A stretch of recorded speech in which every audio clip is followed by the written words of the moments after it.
So for today, I just want to sew a shirt shotgun.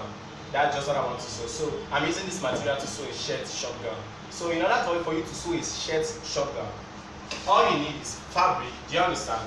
Depending on the kind of style you want to sew, you can use like 3 yards and above. You can also use 2 yards of material. Do you understand? It depends on the size of the person or the kind of style you want to sew. But for the style I'm sewing, obviously I'm using 2 yards of fabric. This is 2 yards of fabric.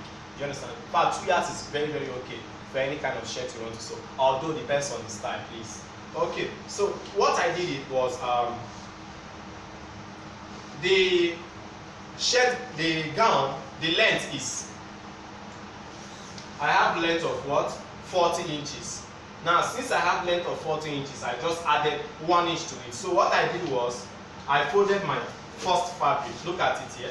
I folded my first fabric with the length. The length is 40 inches, while what is here is 41. That 1 inch is for hemming allowance. Do you understand? So next thing I did was, I folded according to the length and also to the what? Highest circumference. You know what I mean by highest circumference is that the hip. Let's say this person's hip is 44. Now 44 now divided by 4 will give us what? 11. So 11, you have to fold what? 11 inches. But there's something else you need to know. This is a shirt. Shirts usually have what do I say? See, it usually have what? This flap, center flap, which you put your button. Do you understand? So in order for you to get that, you need to first of all bring out your 2 inches allowance. See the 2 inches allowance. So after the 2 inches allowance, you now fold according to the highest circumference, which is the what? Hip. Let's say our hip is 44. All you need to do is what? Divide your 44 by 4. All you need to have is what? 11. Then you can also add extra allowance to it in case of anything. Do you understand? Maybe extra 2 inches or 3 inches allowance. So that is what I did. So after you finish cutting for the front part, like it's not like you finish cutting the fabric, you are just folding. Do you understand? So the pattern I'm using to cut this particular shape now, I call it together pattern, in the sense that you will cut everything together. Both the front and the back will be at the same place while cutting. Do you understand? So first of all, what I do is what? I folded my material, I brought out the front part. So now you also have to do exactly the same thing to the back part. The only difference is that the back part will not have this extra 2 inches allowance, and also the back part will be what? 2 inches or 3 inches longer than the what? Front. Okay. Now let's check it out. Place the front. No, place the back. Iron. Your clothes doesn't need to be too rumpled. You understand? Okay. After ironing, you need to place this one. Now, as you are placing this one, please, I want you to know this. As you are placing this one, don't place exactly like this. All you need to do is what? Place it in such a way that this one be coming out with what? 1/2 inch. Look at it here, 1/2 inch. And also make sure that, as I told us earlier, the back is always what? 2 inches or 3 inches longer than the front. Look at it here. Are you seeing it? Okay. First of all, place. But in this case, place it ordinarily. Just place. Because we want to slant our shoulder. Shoulder is always slant. So we need to slant it. Okay. The shoulder is 16 inches. In order to slant shoulder is 16 inches. So from here you measure what? 16 divided by 2, which is what? 8 inches.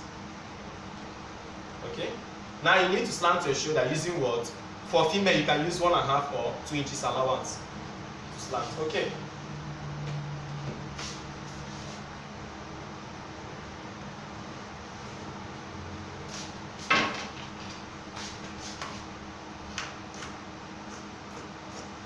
Now cut it out. Cut both of them out, both the front and the back. Okay. Now you finish cutting it out, you will still see that the back is still longer than the front. Shape. Now, all you need to do is to draw it down. Draw it down so that it will be equal here. Now, when you draw it down, please still maintain the fact that the front needs to come out with what? 1/2 inch. This 1/2 inch now that is coming out is the overlapping of the shirt. Please note that. Okay. You can also use the iron tool, you know. After you've done that, next thing you need to do is, see, please don't miss this, is to do what? Fold the back part so that it will be joining the front. Use your iron and keep it at one place. Okay, after that, next thing we need to do is what? Mark out our measurement point. Our measurement points are bust line, under bust, hip line, and a full length. Now, let me start with under bust. The under bust line is what? 15 inches. And for me to get the bust line, I don't even need to measure the bust line. All I need to do is what? Step up by what? 4 inches. From that 15 inches, step up by what? 4 inches to get the bust line. Okay. Now let me measure for the hip line. Hip line is 25 and a half.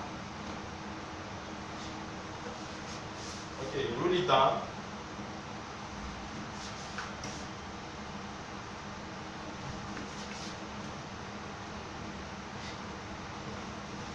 Okay, now after rolling it down, you can as well as put in your body measurement. Okay, let me use bust of 42 inches, then under bust of 38 inches. Okay, let me start. 42 divided by 4 is what? 10 and a half. 10 and a half. You add extra word to it, 2 inches allowance, please. This is for a free shirt. Now under bust, 38 divided by 4 is what? 9 and a half. You add extra 2 inches to it. Okay. Now the hip now 44. Okay. 44, which is what? 44, which is 11. Divided by 4 is 11. Now add extra word to it, 2 inches. Now all you need to do is do what?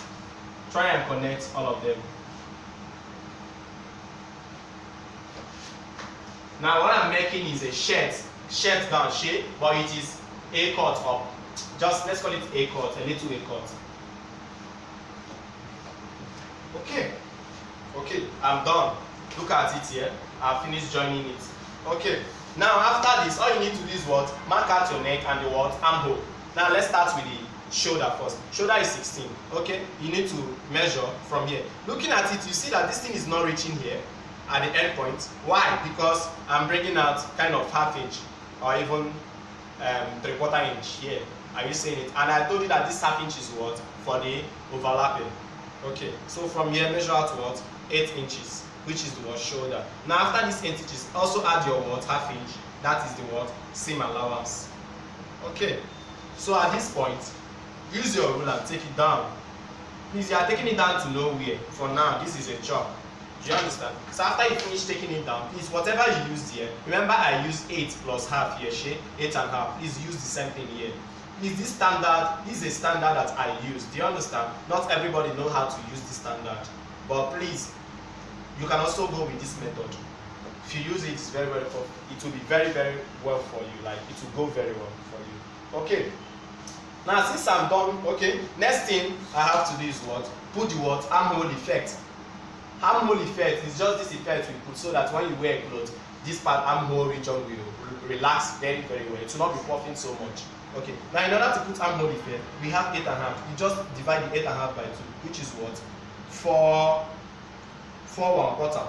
Okay, at this 4 1/4, all you need to do is what? Step in by what? Half or 3/4 inch. Okay, then from here, connect and draw your curve. So when you draw your curve, you can as well cut it out. Remember, you don't have to cut both. Do you understand? So in that case, you see, this armhole effect needs to be applied only on the front. So in that case, let me start with the front for the armhole effect.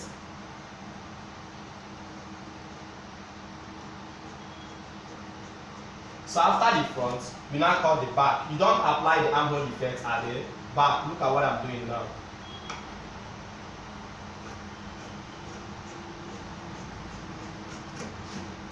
Okay, now I'm done now.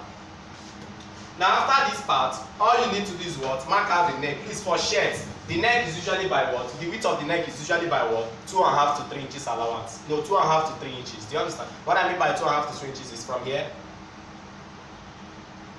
From here, just measure out 2.5. Are you seeing it? Then the depth, depending. Do you understand? Remember, this kind of neck is a neck that Even after you finish sewing, before you put your collar, you still cross check it. If it's not enough, you have to trim it out more. So in order for you not to have excess at the first time, like initially, all you need to do is use it just minimum depth for it. You understand? Okay, for me, let me just use 3.5 inches or 4 inches, depending on whatever you want to use, please. Now when you have your neck, look at it, the width is what? 2.5, while the depth is what? 3.5. Then after that, please curve like this. Are you seeing how I curve? Curve like this. So after curving, you also have to curve here too. Okay. I don't know whether this chalk is not that visible, but you have to bear with me. Okay. Now after you've done that, next thing you need to do is what? From here, measure out for the full length. Remember I said full length is what? 40. And I gave how many inches? Extra 1 inch. Okay. Making it 41. That 1 inch is for what? Is for the hemming.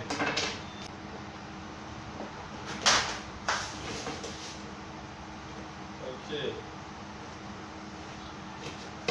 After marking out here, next thing we need to do is to curve the base. To curve the base, I think I'm going to use 2 inches. The more you use, the more the gown curves. But the truth is that I want this gown to be well curved. So let me use 4 inches. Now this 4 inches, just trace it from here. Like this. And after that, cut out.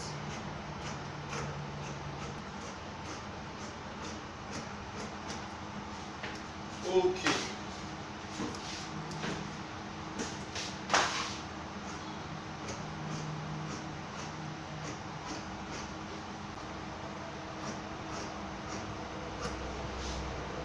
Okay, so after cutting the side, you cut the neck.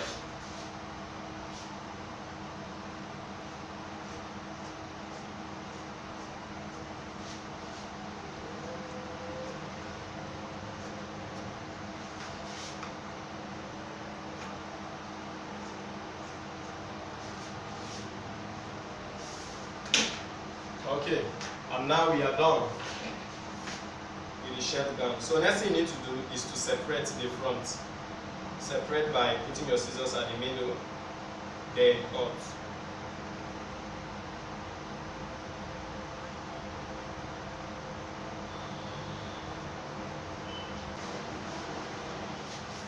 Okay, so we are done with the shirt, both the front and the back.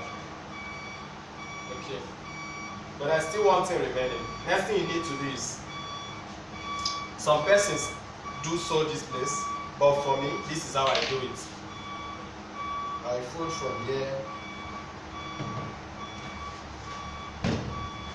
then I fold again.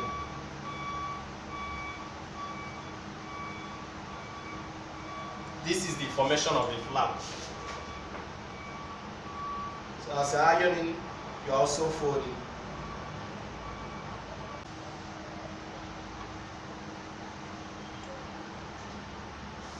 Okay, after you've done this, do the same thing at the other side.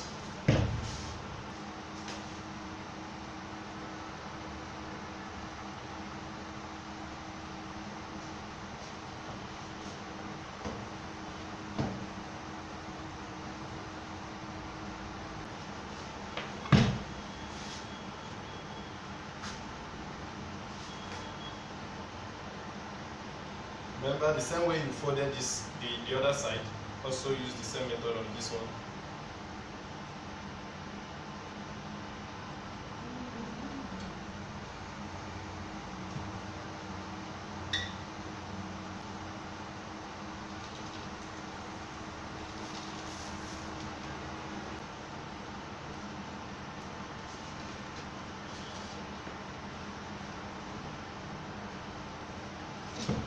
Okay. I'm done. So the final thing is to either you hem this side or you sew. I think what I'll be doing is to use a hemming gun for it.